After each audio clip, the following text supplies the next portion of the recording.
आपण पाहताय कोल्हापूर संकेत लाईव्ह, प्रत्येक घडामोडीचा अचूक संकेत। शिंगणापूर येथे नदीत बुडालेल्या बालकाचा मृतदेह शोधण्यात यश, जिल्हा आपत्ती व्यवस्थापन पथकाची तत्पर कारवाई।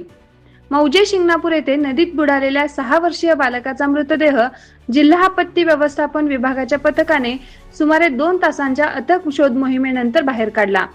मिळालेल्या माहितीनुसार मानस गणेश कांबळे वय 6 हा गुरुवारी सकाळी सुमारे 8 वाजण्याच्या सुमारास आपल्या वडिलांसोबत नदीवर गेला होता। त्यावेळी तो पाण्यात बुडाल्याची घटना घडली।